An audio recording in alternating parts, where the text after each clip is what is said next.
Why women lose interest in you.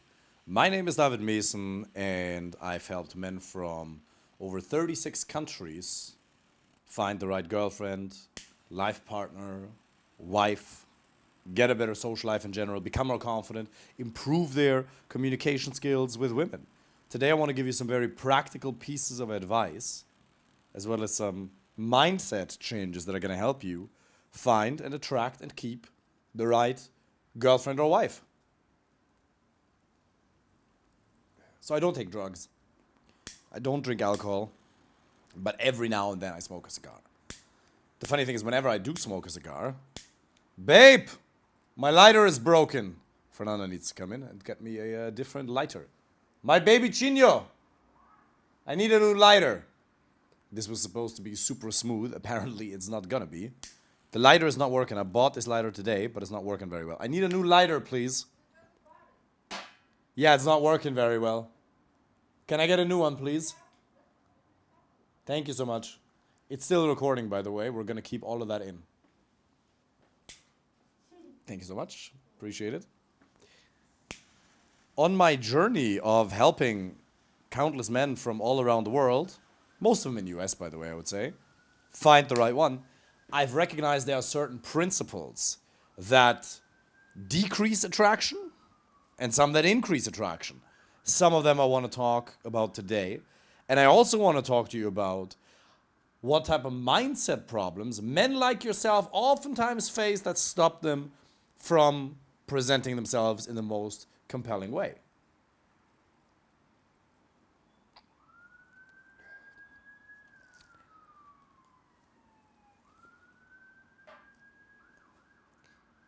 Why would a woman want to be with a man in the first place? Why would she want to be with a man other than the obvious purpose of having children? It is not a logical exchange of information. It is not a checklist. It's not even a financial stability, believe it or not, even though that's part of the motivation, you can obviously argue. In essence, women, as well as men, human beings, what we want is what? Happiness. We want to be happy. What is happiness? An emotion, a mental and emotional state, and also a sense of purpose and meaning. In my life, it's basically about happiness and meaning. Happiness is feeling as good as possible for myself, and meaning is helping other people feel as good as possible. Now, then you can further separate happiness into a reduction of negative emotions and an increase of positive emotions.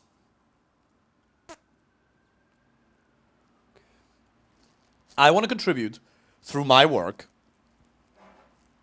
to a reduction in negative emotions, which comes from being alone or being with the wrong woman, and a lack of confidence, and a lack of communication skills, and various other things. And I want to contribute to you being as happy as you can possibly be, which comes from having an amazing woman by your side who can give you a lighter when you need one, who can give you love on a day-to-day basis. Fernanda and I spent time with her today. It's her birthday. We went to the cinema earlier. And then I was like, let me smoke my €130 cigar and film a YouTube video. So that's happiness, right? She's setting up the camera because my videographer isn't working today. That's happiness. I want that for you. Maybe not the cigar, maybe not the video shoot, but somebody who can support you in your mission, somebody that you can just enjoy the time with and be with and travel the world with and share moments with. So it's happiness and meaning. And the same is true for women. The meaning part they're going to fulfill in their own ways. For some it's going to be career, for some it's going to be family, for some it's going to be you. You will become a large part of her meaning. But in the essence, what she wants from you is emotions. She wants to feel positive emotions. And you have to understand that emotions are largely created through communication. Communication, the words you utter, that is the single tool that will either increase the positive emotions she feels towards you, or it'll decrease it. I don't know why women lose interest in me after a date or two. Well, because you're boring. Because your communication is on point. People always say, it's not what you say, it's how you say it.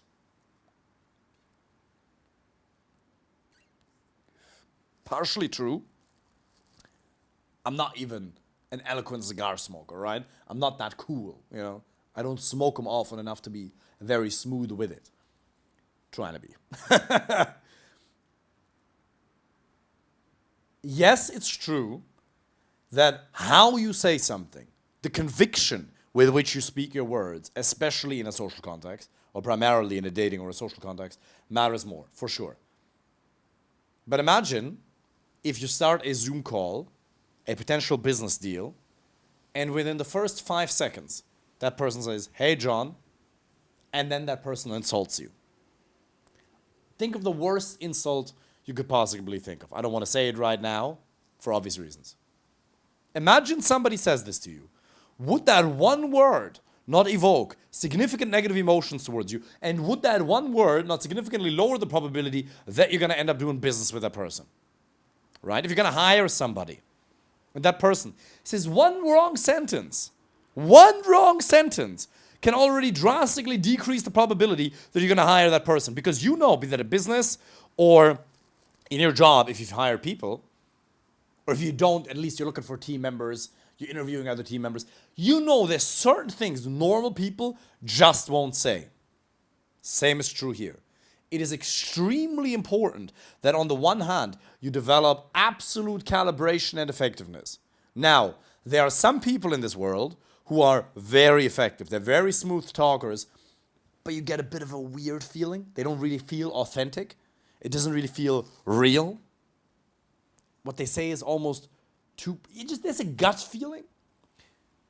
That's because there's another component which is missing, which is even more important when it comes to communication, when it comes to building and sustaining attraction, as well as screening for compatibility, which is radical honesty. Radical honesty, eventually you want to transition, or as soon as possible, you want to have kind honesty. Gary Vaynerchuk, calls it kind candor, being kind in your delivery. But even if you just aim for radical honesty, it doesn't mean you need to be a dick, but just speaking what you actually believe, that in and of itself is going to differentiate you from a lot of people. Because most men are not able to communicate what they actually believe in their communication with women. They're not, because they're so afraid that she will lose interest in them. They don't have options. They have like one date a month or some shit, which is nothing. You should have at least one new quality first date a week. And if you don't have that, then obviously you're going to come from a place of scarcity, and then you will change your communication to please her. Now, what can you do? You got to first communicate in a way that you would if you had abundance. It's not fake it till you make it. Just maintain the standard. Act as if. That doesn't mean you're lying or you're faking something. You just communicate as confidently as you would if you already had plenty of options. And radical honesty is an incredibly valuable tool. And if you have to choose at any point in time between being a little bit more effective or calibrated or smooth and being radically honest, I would highly encourage you to opt for radical honesty. There's a problem with it though, and I'll tell you what that is in a second.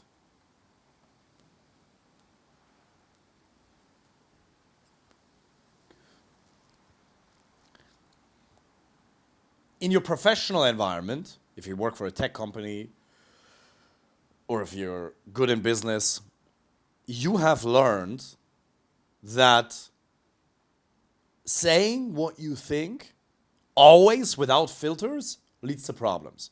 And it can sometimes hinder business deals. Now, I'm in a very unique position to give you a little bit of unusual insight into what I do. I don't filter my communication for shit, even with clients. Now, with my job, I work with a lot of business owners, busy professionals, and we talk about a lot of very intimate things.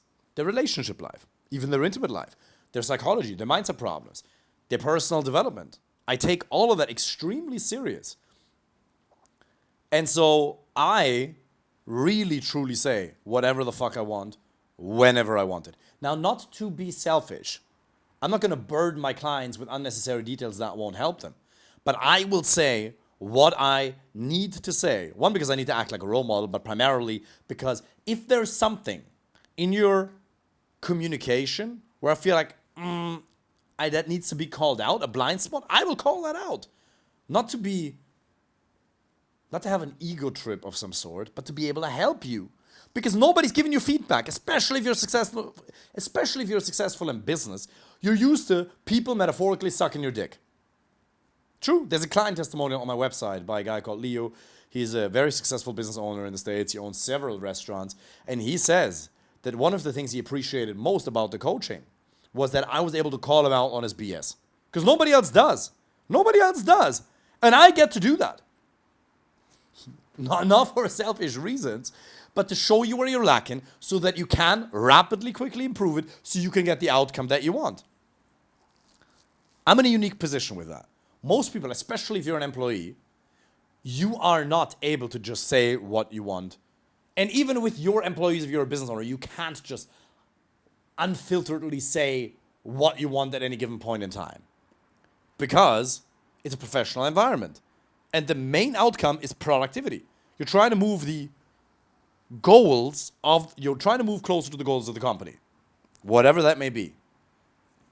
More sales, better marketing, better fulfillment, partner relationships, what have you. That is the outcome of the business.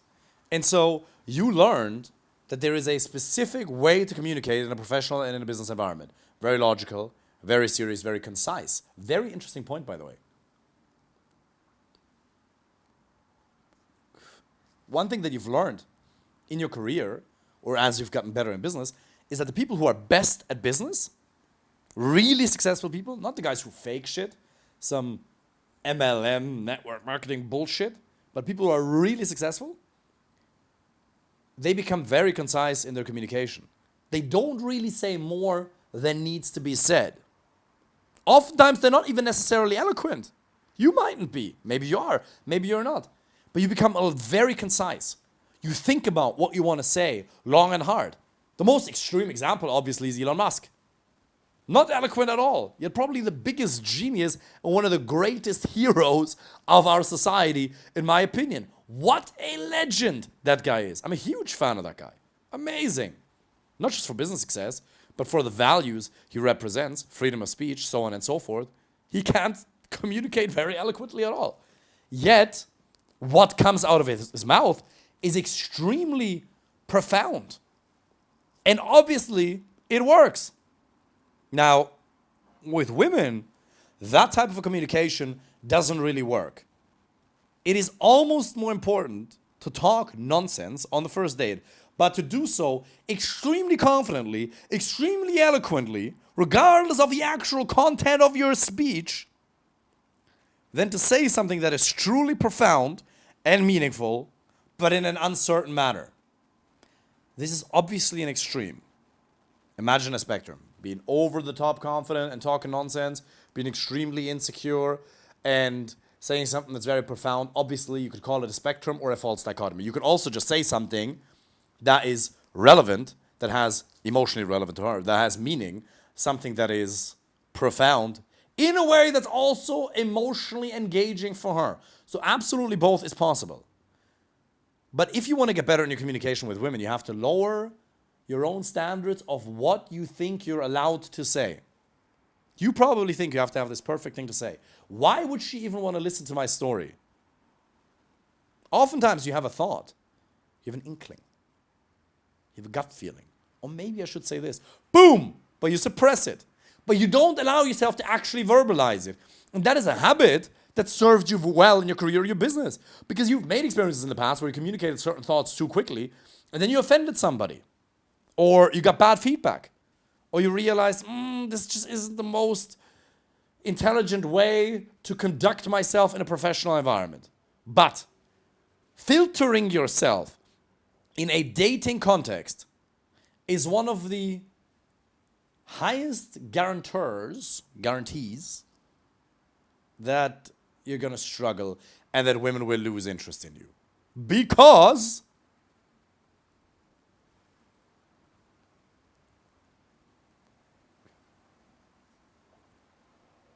it's going to make you come across as insecure.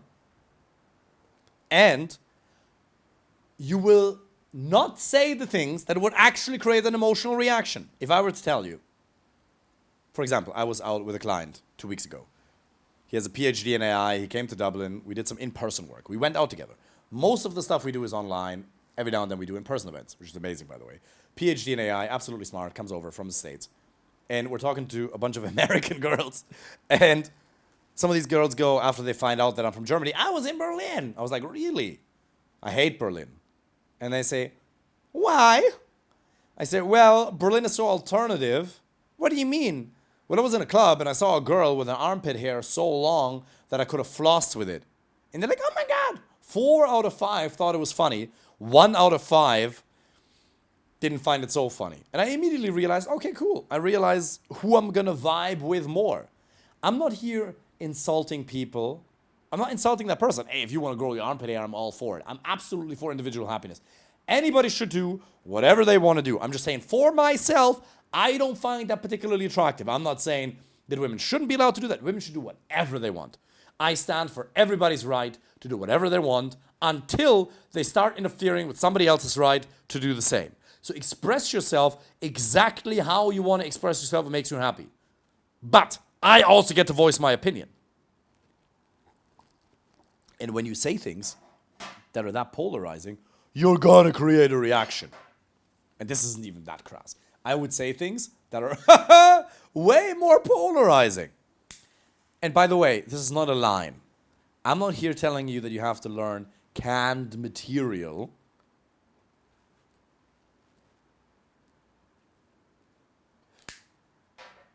What a smooth cigar. Very nice. I'm not out here telling that you need to learn canned material. I'm actually a fan of very free-flowing, spontaneous, and authentic communication. Even though there's an argument that can be made for structure, and in our coaching program, we provide people with a lot of structure that they can then fill with authenticity. But the essence is you learning to tell the stories that you have accrued over the course of your life in an authentic way that creates emotional relevance for her. You need to tell the story and then relate it to her. Tell the story and relate it to her. Don't just be sequential. First we did this, then we went to the bar, then we were listening to the music, then we went home. Bar. That is boring as hell. You have to understand that if you're a man who takes care of his appearance, who is kind, intelligent, if you're stable in life, successful, amazing, but ideally even just stable, then you have everything it takes. If you then don't have the right girlfriend, life partner, or wife, it is purely because you lack that skill set. You don't understand the dynamics of attraction, you're not confident enough, and your communication sucks in this area. You may very well be a good communicator in other areas of your life. You may be good in a general social context when it comes to making women feel good in a professional environment. Absolutely, just in this area, you suck. Because it's very binary. You either have the result or you don't. And if you don't have the result, you have blind spots. But the good news is, it's just a skill set. There's nothing wrong with you, brother. There is nothing wrong with you. Jordan Peterson would make a counter-argument, say, there's something deeply rotten with all of us. And by the way, I love Jordan Peterson, another hero, absolute legend. He would say that there's a lot of things wrong with us and we got to keep working on ourselves, and it's absolutely true. Personal development is never going to stop. You have your flaws, I have mine, we all have them. But overall, you're doing pretty well. The product is great. It's just the marketing sucks. But the good thing is, that can be fixed in 3 months, 6 months, 9 months. Doesn't take years, but it doesn't happen from today to tomorrow. Because learning to communicate authentically, in your own way, paying attention to the principles, becoming more confident, that's just a habit. That's a new habit that you can develop. And what I want for you is, yes, the objective outcome of a relationship, but also, if I don't take these pauses, this cigar is going to smoke itself. But also, the change of your own internal reality. I was married to a woman who really wasn't right for me. Not a bad person, good person. Bit difficult for me because we weren't right for one another. I suffered a lot in that relationship. It was very, very hard, especially the last year and a half. But luckily, I was working for a big tech company at the time called Salesforce, where I met a mentor of mine, genius with women, absolute legend. He started teaching me everything. And yeah, this guy's actually a coach in my program now. We coach together, which is amazing. He has no public persona whatsoever, but we together help our clients every day. I was in the cinema with Fernando earlier watching a movie. Watching The Joker 2. Horrible movie, by the way. The actor, Joaquin, brilliant actor, amazing. Horrible movie, by the way. So I was there, texting with the client, helping him with the situation. So she was supposed to fly in here, navigating it. We do that together. And then he gives his input, I give my input. Amazing. Super cool. Super fun. So I started learning from him. And I was lucky because he got me out of that. I was in a situation where I suffered tremendously with my ex-wife. And if I hadn't met him, and if I hadn't made a decision, it's a decision that it takes to change something, then I would probably still be in an extremely deeply unhappy place. I suffered so much for a year and a half, and the night I actually ended things with her, I remember very vividly. I stand outside of the apartment building with my packed bags on a white bridge in Dublin, obviously raining a little bit. And my father told me this, I actually forgot. He says that, David, when you were calling me, standing on the bridge with your packed bags, after an hour after you ended things with your ex-wife, or wife at the time, you were screaming, crying so hard, I'd never heard that in my life. That sound will stick with me forever. So apparently I was a bit emotional. Understandably so. And then I actually went to my mentor, and then the next day we flew to San Francisco. And the funny thing was, the next day, I felt like I had my life back. The next day, from the next day on, I started feeling a sense of happiness and freedom that was unparalleled. A lot of people suffer after a breakup. I suffered so much during the relationship that for me, the day I got out of it, there was so much freedom. And then a crazy journey started for me of going out, working on my communication skills. I don't drink alcohol, no drugs, no coffee, right? This every once in a while a cigar because it makes me feel more manly or whatever. That's just cool. I enjoy it, you know. And I almost always try to combine it with some type of content because it's just very relaxing. But I went out very completely sober for many years. Yeah, I did drink on some dates for a bit then, for like a year or two, just to try it out. But I realized, no, it's not my thing. I've been in personal development for such a long time, and I don't want anything to cloud my mind and to inhibit my cognitive resources in any way, shape, or form. Learned a lot of things, learned from an amazing psychologist in Germany. I'm not a psychologist or a doctor, not pretending to be, but was able to learn a lot from him, learn from a lot of different people, and now coached more than 300 men from 36 countries. And it's amazing to see the impact that this has on a lot of people. And what I want for you is to understand that I sucked at this. I used to be so bad. Couldn't approach, couldn't communicate my needs with my ex-wife, wasn't confident at all, constantly felt like I was walking on eggshells, felt like I was tolerated, not desired in the relationship. It was really bad. But I was able to change it. And if I can change that, you can change that too. And it doesn't have to be with my help. It can be. Apply for a free initial consultation. If you want me to help you personally, it would be amazing. We're absolutely going to be able to help you. But find somebody to give you feedback. Because there are blind spots that you're just not going to be aware of. Same in weight loss. Same with nutrition. Same with finance. Same with law. Same with anything. You need experts in a certain area who will be able to move the needle forward. Every pro athlete has a coach. C-Bum, is that his name? The bodybuilder? He has coaches that are a lot less muscular than he is. A lot of athletes have coaches that don't perform quite as high as they do, but they are still more versed in a certain area, be that nutrition, be that stretching, be that injury prevention. I want you to experience, one, the happiness that comes from having a beautiful woman inside out by your side who gives you love every day, like Fernanda has for me for the last 5 years. That's why we're engaged. But also the freedom that comes from coming back to radical honesty, saying what you truly believe. Imagine two circles. Radical honesty here, social calibration and effectiveness over here. Where those overlap, that is where the magic happens. And you're going to have your own style. My mentor, by the way, he has a completely different style to me. Much calmer. Very different. But the principles behind it are still the same. One of the most amazing things in life for me is for people to see us, me and him, in an interaction with two different women. It is like something out of a movie.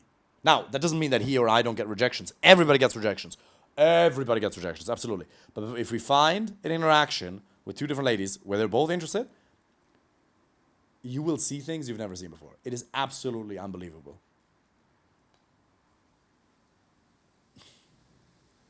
You'd ask yourself, did he actually just say that? Why is she laughing so hard at something so outlandish, silly, fun, and playful? Now, what's important, underlying the radical honesty and the calibration and the effectiveness, is intent. Let me talk about intention for a second here, because that is the underpinning of all of your communication as well as the development of your dating-specific communication skills.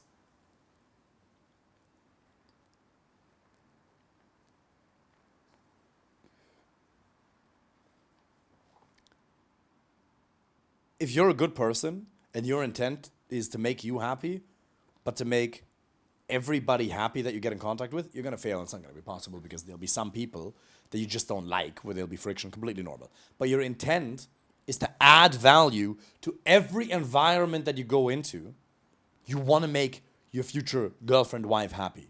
You want to build a family. You want to make your children happy. You want to be a good role model.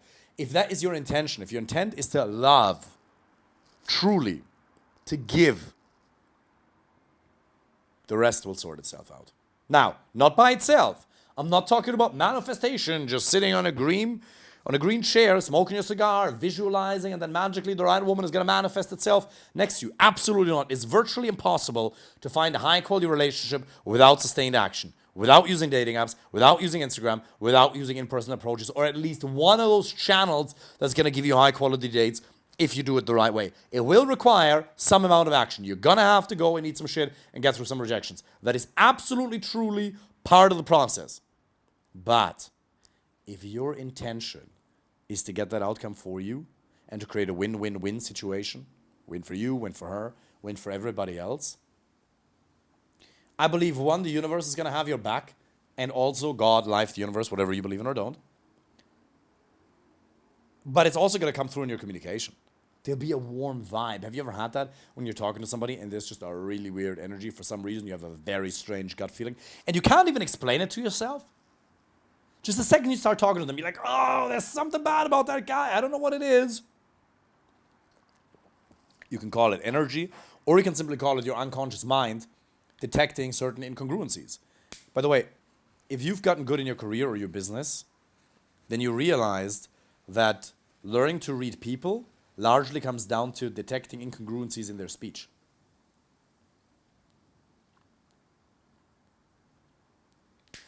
And you realized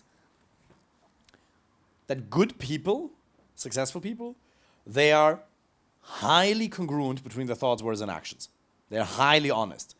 Now, Sam Harris, even though I disagree with him on a lot of things, probably on most things, he still wrote a very interesting book on lying, where he says we should never ever lie. Ever. He even says that saying to your children that Santa Claus exists is a very bad idea because it destabilizes the entire construct. And once I read that book, it really made me think about lying. And I realized, oh wow, there's a lot of like white lies that I'm telling. Nothing big. Well, to be honest, with my ex-wife, I had a panic attack the day after the wedding. I had so much anxiety during the vows because I was committing myself to somebody who wasn't right for me. Why did I do that? Well, because I was afraid of losing her. It's like, I'll never find someone like her. I don't want to lose her. I have a need for love and connection that she's meeting. But I also realized most of the lies we tell, they're small white lies, small little incongruencies. And it started a journey for, am I perfect? Absolutely not. But I've really tried to make an effort to be as honest as humanly possible. And as Jordan Peterson says, funny enough to bring these two people up in the same thoughts, but they actually both brilliant in their own right, even though I agree more with Jordan Peterson on most things. But you can learn from a lot of different people. We don't have to be so red and blue. We don't have to be so black and white.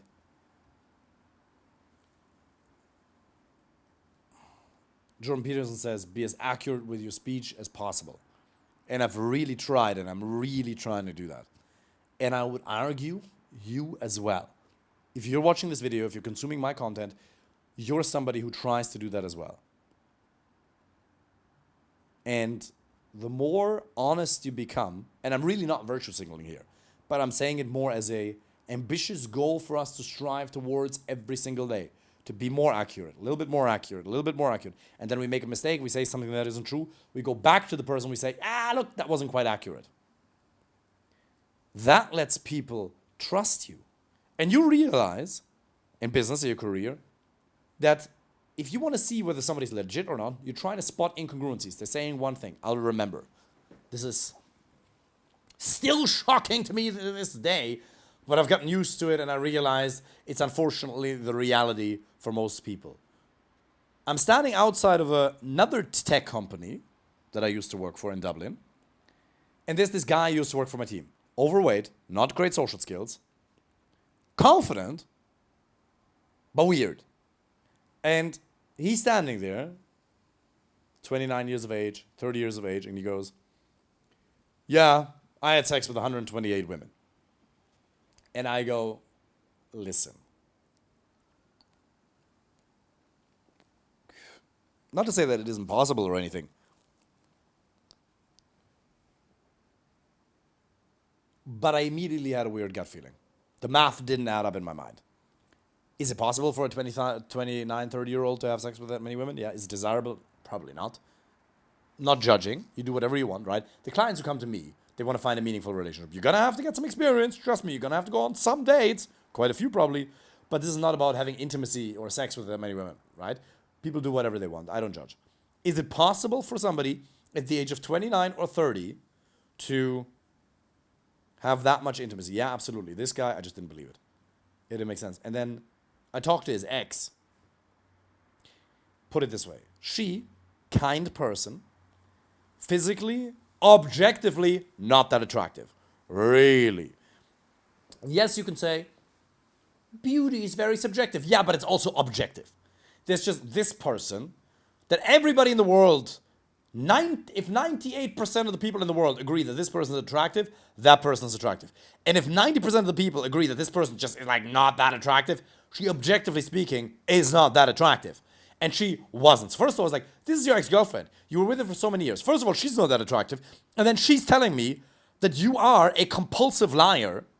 Well, there you go. From that point on, I questioned everything that guy had to say. Massive exaggeration. And by the way, this is something that I learned from my mentor. Never exaggerate the quality as well as the quantity of women you've been with. He never said it like that. He said it in a lot smoother and very different way. But me and him were always honest. If we went on a date with a 7, it was a 7. If it was 6, it was 6. If it was a 9, it really was a 9. And looks are not the most important thing in a relationship. Absolutely not. When it comes to building and sustaining quality long-term relationship, you want to look at compatibility regarding your values, your personality, intelligence, IQ matters, and then also physical attractiveness. It is a pillar, but not the most important one. But that just destabilized any little bit of trust that I still had in that guy's speech. So you realize that you want to screen for compatibility. Now, women are actually quite good at that intuitively. And here's something that I have to tell you that might be a little bit uncomfortable for you. You're lying to women. You're not as honest with women as you think you are. If you're being the nice guy, if you're agreeing with her when you don't feel like agreeing, if you're changing your opinion ever so slightly just to please her, if you're pretending that you just want to be a friend even though you actually have romantic interest in her, you are lying to her. And one, women can often sense it. And second of all, it's just not going to help you because we are brought up in society through Disney movies and other sources that you can be friends first and lovers later. Can that work? Yes. Will it work? Most of the time it doesn't. This is about probabilities, not about possibilities. Yes, John and Mary, they met at work, they were friends for 3.5 years, and then eventually they ended up in a relationship. It can work, yes, but most of the time, the best way to start a relationship is to communicate your intent from the get-go. And if you're not doing that, you're not honest. And again, this is not about virtue signaling, but honesty is just very pragmatic. Why is honesty good when it comes to dating? Because it creates emotional spikes, which creates attraction if there's compatibility, and you actually screen for compatibility. Because if you say something that's very provocative, if you communicate your values in an entertaining as well as emotionally relevant way for her, and then it turns out you are not aligned, then it is much better for you to walk separate ways and for you to not continue wasting your own time as well as hers. There's an opportunity cost associated with your time. Have you not been on dates where 2 minutes into it, you realize this is never going to go anywhere. Yet you sat there because you felt like you had a social obligation and you can't just walk away. Walk away! Why would you sit there and waste her time and yours? By the way, it's not even respectful to her. If you know there's no way in hell this is ever going to go anywhere, and then you continue sitting there, it's not good for her or you.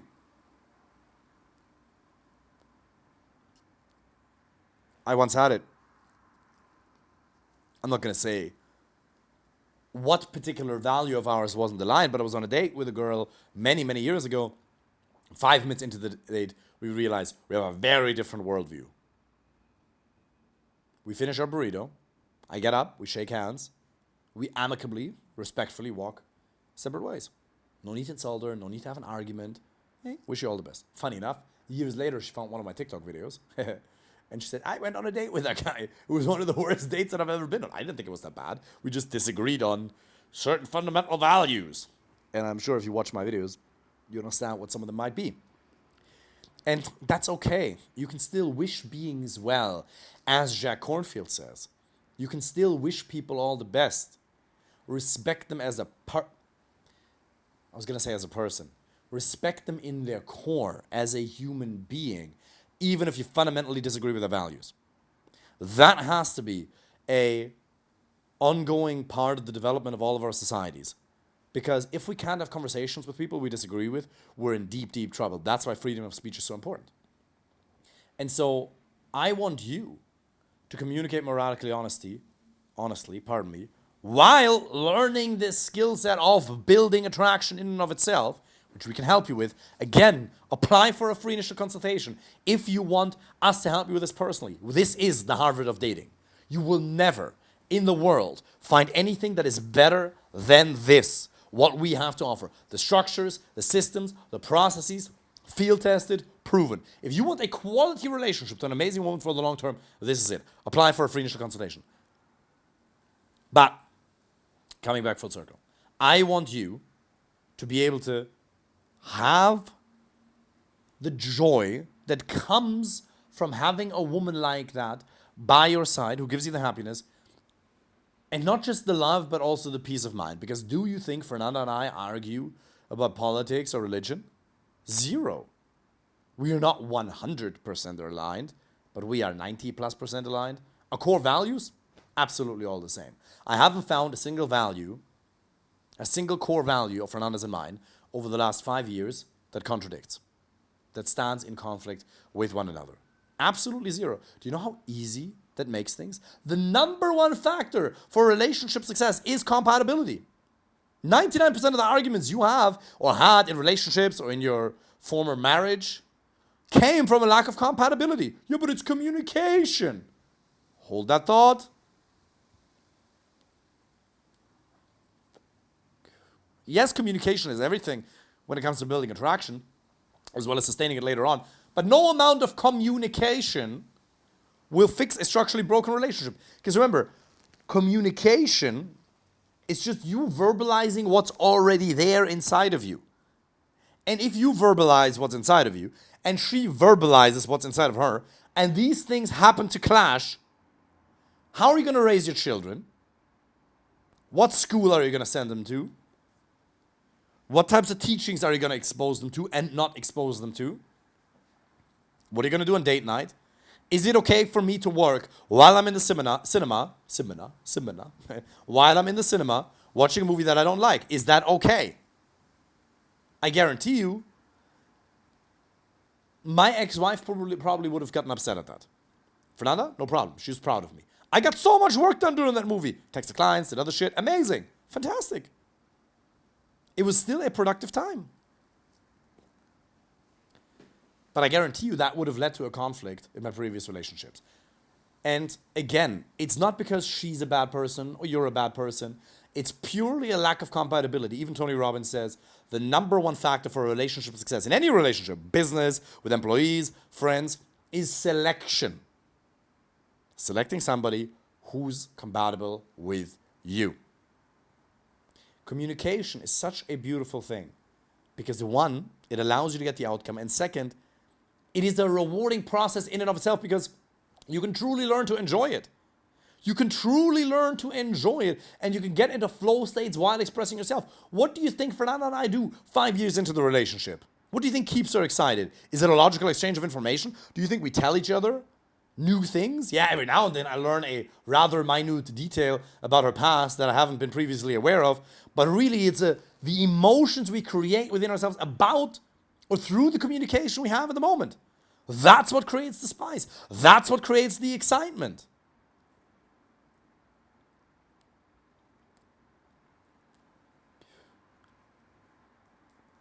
To quote Jordan Peterson again, he says, the most important skill set a man can develop is communication. And I believe that to be true absolutely fundamentally. Now, you do have to have a skill set. You can't just be a talker. My skill set for the longest time was martial arts. I'm not a professional fighter, really not. But I trained karate for 6 years, 4 to 7 times a week. Did judo as a child, so I was able to teach karate at my university. And then I went to personal development seminars and learned from personal development teachers for, I don't know what it is, 10 years. And then I developed a rather unique skill set in dating and in coaching. Got certification, certified by the Irish Life Coach Institute. Learned from an amazing psychologist in Germany on how to create true, lasting, transformational change with clients. That is a skill set that was developed. And so for me, it's not just the fact that I am gifted at talking. By the way, I'm not even that gifted at talking, by the way. If you look at the first YouTube videos that I made 10 years ago, they were horrible. They sucked. They were really bad. So that was a skill set that I acquired with thousands of hours of practice.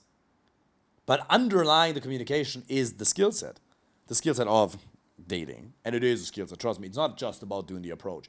There is a skill set when it comes to creating conversational threads, reaching the hook point, teasing, assumptions. That is a skill set in and of itself. For you, it's not so much the skill set, because to make you an authentically valuable guy in her eyes, yes, you have to have some sort of stability, which comes from like job or career success, or at least in a hobby, jiu-jitsu, whatever it is. But it's the person you are underneath. And yeah, part of that is the job success. But it's also your kindness and your generosity, your good-heartedness. That really makes a difference. And that is something you could call feminine energy. I have a lot of feminine energy. I can see the camera is blinking, so unfortunately we're going to have to end this soon because I don't want the car to die. Let's talk about masculine and feminine energy in one of the next videos, shall we? If you want me to help you personally, apply. Put these things into practice. Learn to enjoy to communicate. You can find a truly quality relationship if you choose to improve your communication skills. I gave you some really good pointers here today. It's just 3 things: communication, confidence, and social dynamics. Go out there, socialize, talk to a lot more people, get on dating apps, get on Instagram, learn to approach in person, and you will have a fantastic time. Wish you all the best.